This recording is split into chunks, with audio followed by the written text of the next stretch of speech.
बंधु भी प्रश्न करते थे कैसे बनेगा, और कांग्रेस और आरजेडी के लोग बोलते थे कभी नहीं बनेगा। हम कहते थे बनेगा, बनेगा, अवश्य बनेगा। यहां का राम भक्त कहता था कि रामलला हम आएंगे, मंदिर वहीं बनाएंगे। भविष्य की एक शुभ संकेत को लेकर के उत्साह और उमंग के साथ दौड़ता था, खड़ा होता था। और आज तो अयोध्या में भगवान राम का भव्य मंदिर बन गया है और राम दरबार भी विराजमान हो गया है। अयोध्या में भगवान राम, मां जानकी, भरत जी, लक्ष्मण जी, शत्रुघ्न जी, हनुमान जी, इन सब का दरबार भी राम जन्मभूमि में विराजमान हो गया है।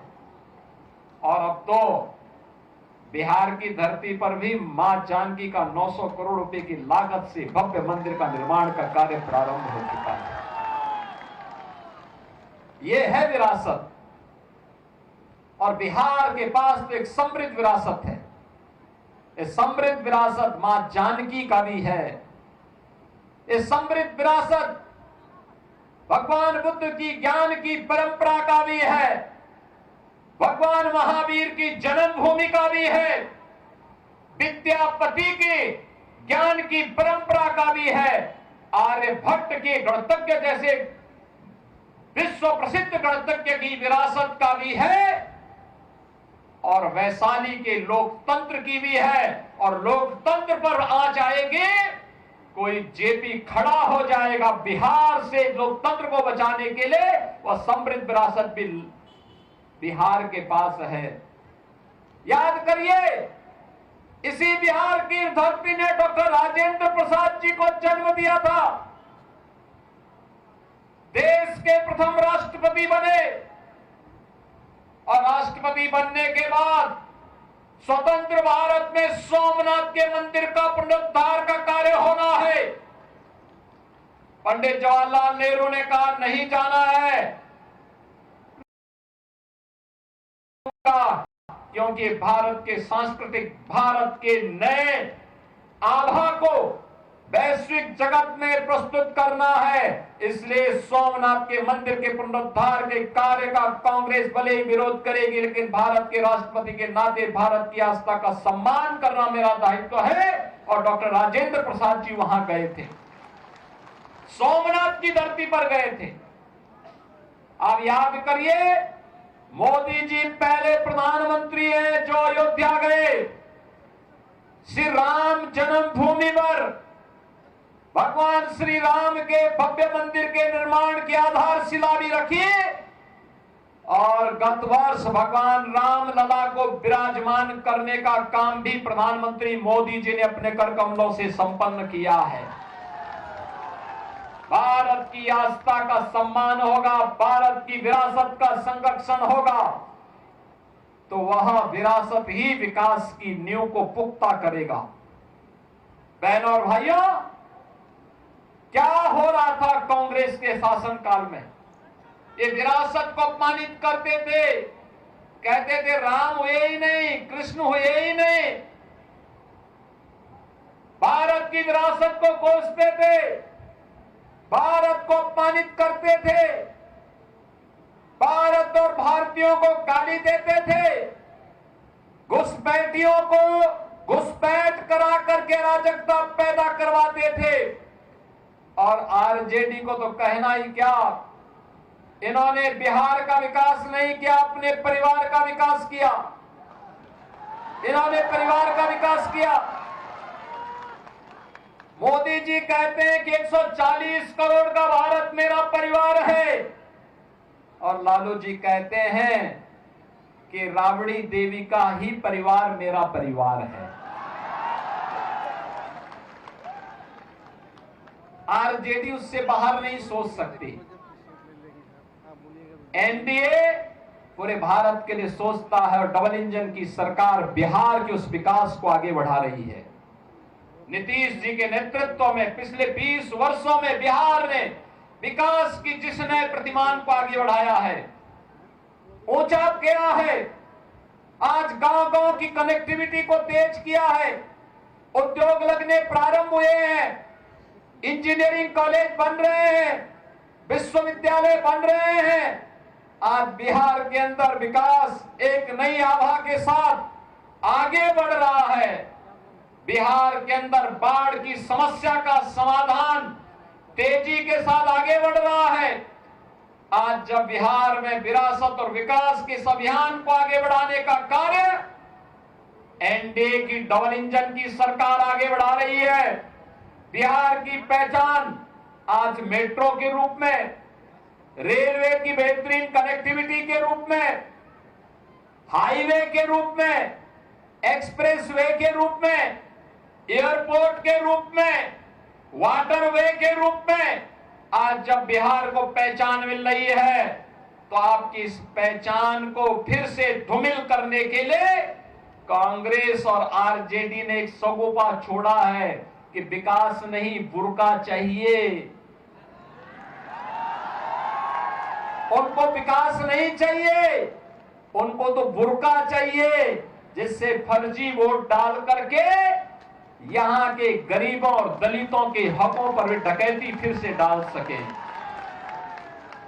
बहनों और भाइयों, ये बिहार के चुनाव में ये विकास की बात नहीं कर रहे हैं। इनको विकास नहीं चाहिए, इनको बुर्का चाहिए। फर्जी वोट डलवाएंगे लेकिन चेहरा नहीं दिखवाएंगे। तीर्थ यात्रा में विदेश जाएंगे,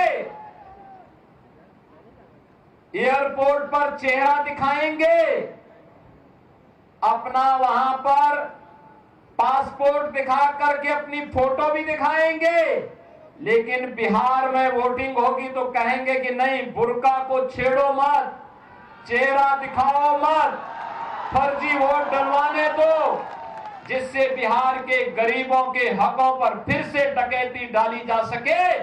कांग्रेस और आरजेडी आज ये साजिश कर रही है, लेकिन इनकी साजिश सफल नहीं होने पाएगी। अब इनकी साजिश को सफल नहीं होने पास आए कहने के लिए। बिहार के सामने कांग्रेस और आरजेडी ने पहचान का संकट खड़ा किया था।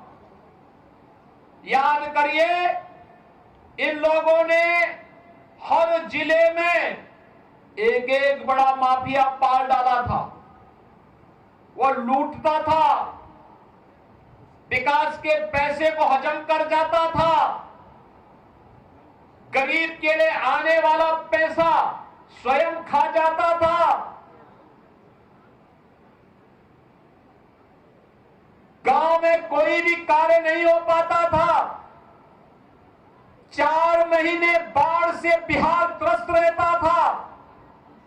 न हाईवे, न रेलवे, न मेट्रो, न कोई नई विश्वविद्यालय, न कोई इंजीनियरिंग कॉलेज, न कोई चिकित्सालय, कोई सुविधा नहीं मिल पाती थी। और विरासत को तो अपमानित करते ही थे। पर्व और त्योहार आता था, पहले से ही लोगों में अपशकुन नजर आने लगता था कि पता नहीं कहां दंगा हो जाए, कहां गुंडागिर्दी करके किस पर कहर पड़ जाए। बहनों और भाइयों, ये डबल इंजन की सरकार आने के बाद दंगे बंद हुए, गुंडागिर्दी बंद हुई, अराजकता बंद हुई, विकास तेजी के साथ आगे बढ़ा है। आज मेट्रो के रूप में विकास की योजनाओं का लाभ भी बिहार को मिल रहा है। तेजी के साथ गरीब कल्याणकारी योजनाओं का लाभ बिना भेदभाव के हर गरीब को, हर गांव को, हर किसान को, हर नौजवान को उपलब्ध करवाया जा रहा है। आज आप देख रहे होंगे, हर गरीब के पास मकान बन गया। 4 करोड़ गरीबों को देश के अंदर मकान बन गए। सर्वाधिक दिनों तक कांग्रेस ने शासन किया, लेकिन वह मकान गरीब का नहीं बना पाई।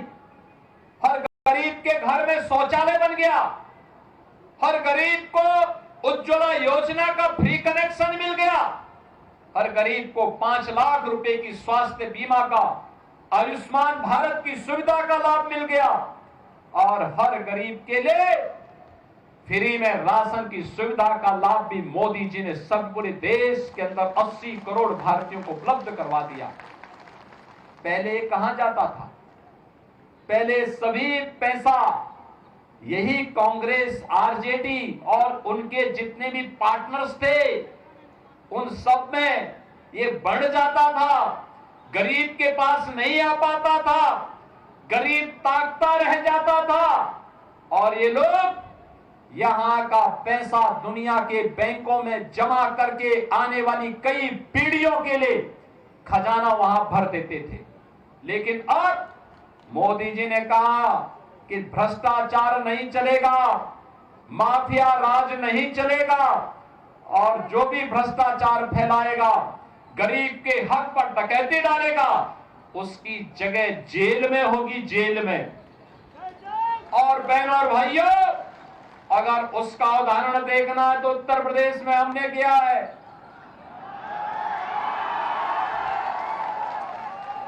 सिद्धार्थनाथ सिंह जी हमारे विधायक हैं, मंत्री रहे हैं हमारे साथ में उत्तर प्रदेश में। इन्हीं की विधानसभा में एक माफिया था, दुर्दांत माफिया था, उसके बंगले को हमने खाली करवाया और फिर बुलडोजर चलवाया। फिर उस वहां पर गरीबों के लिए आवास बनाए, हाई राइज बिल्डिंग बनवाई और गरीबों को फ्री एक एक आवास उपलब्ध करवा दिया। ऐसे लखनऊ में भी होने जा रहा है। हर जनपद में वहां माफिया के द्वारा कब्जा की गई भूमि पर, और अगर किसी ने 10 एकड़ जमीन कब्जा की है और उसके पास अगर कुछ पुश्तैनी भूमि थी तो सबको मिलाकर के ब्याज सहित वापस लिया गया और वापस लेकर के फिर गरीबों को आवंटित करके गरीबों के मकान बनाए जा रहे हैं। बहनों और भाइयों, माफिया के खिलाफ, गुंडागिर्दी के खिलाफ, देशद्रोही तत्वों के खिलाफ, अराजकता फैलाने वाले तत्वों के खिलाफ अगर कोई लड़ पाएगा तो डबल इंजन की एनडीए सरकार ही लड़ पाएगी, एनडीए का कार्यकर्ता ही लड़ पाएगा। और वही कार्य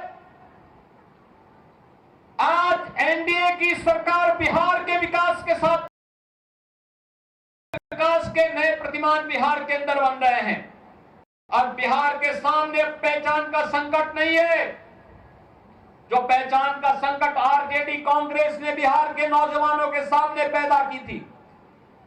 बिहार का नौजवान 2005 के पहले अपनी पहचान को छुपाता था, अपनी पहचान को छुपाता था, किसान आत्महत्या करने के लिए मजबूर होता था,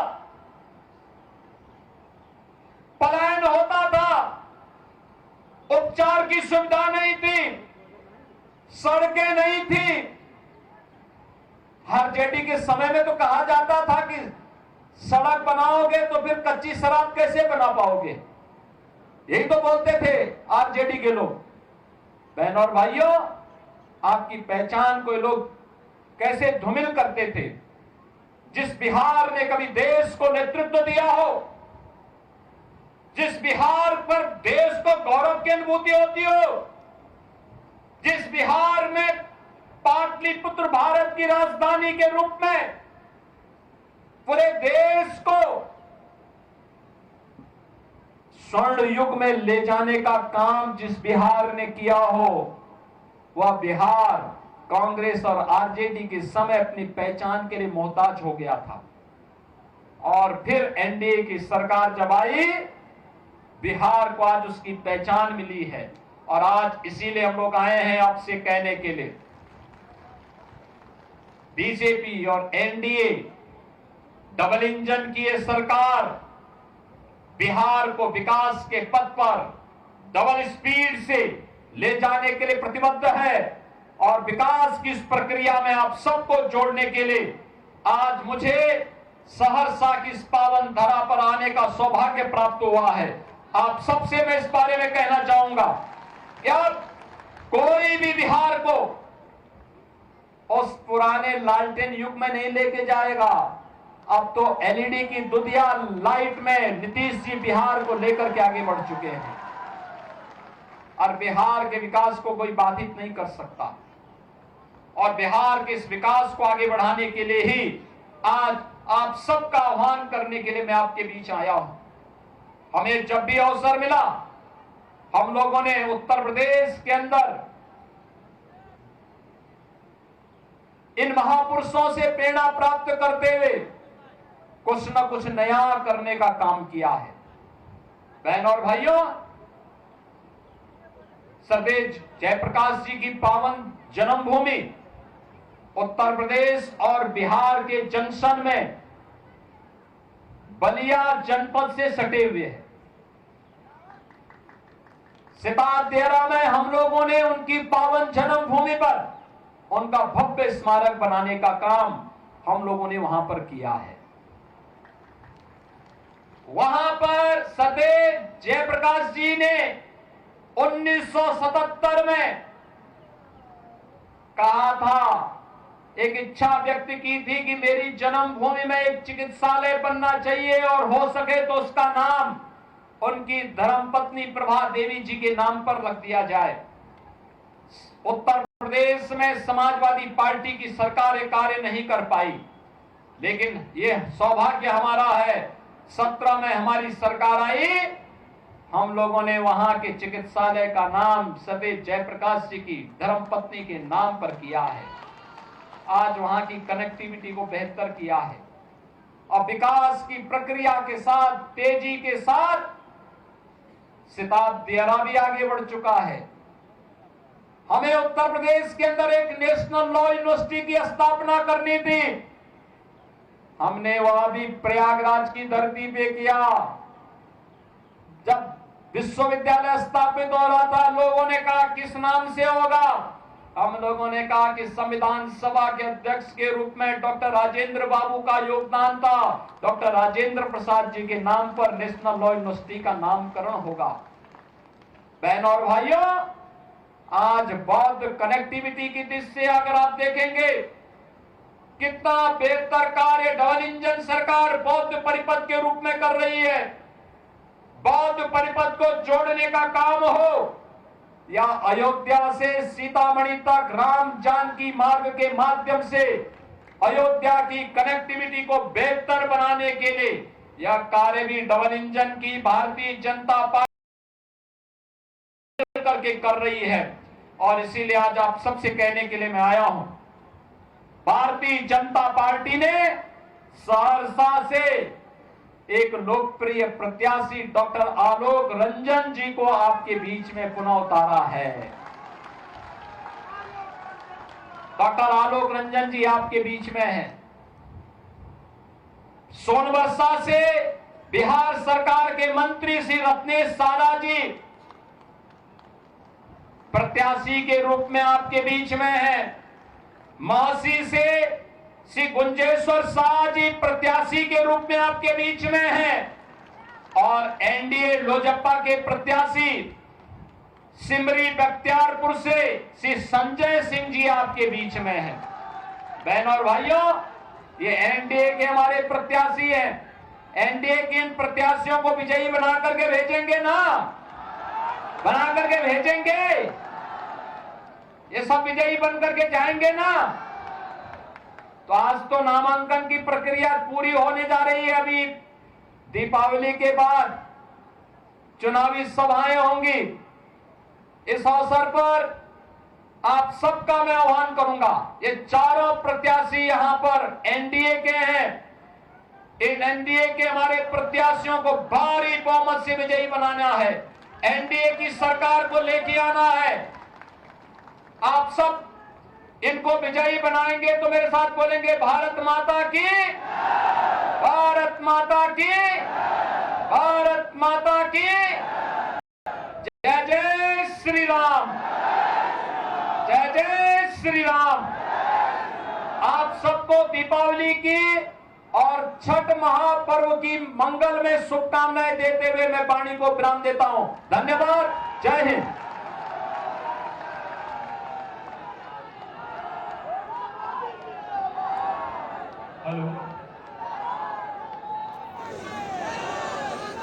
सभी आदमी खड़ा होकर के हाथ हिला के आज इनको आश्वस्त कर सहरसा में मुख्यमंत्री योगी आदित्यनाथ की मौजूदगी थी। ऐसे में बिहार में आज से हुंकार भरने की शुरुआत मुख्यमंत्री योगी आदित्यनाथ कर चुके हैं। तो 2 जनसभाओं को यहाँ पर मुख्यमंत्री योगी आदित्यनाथ संबोधित कर चुके हैं।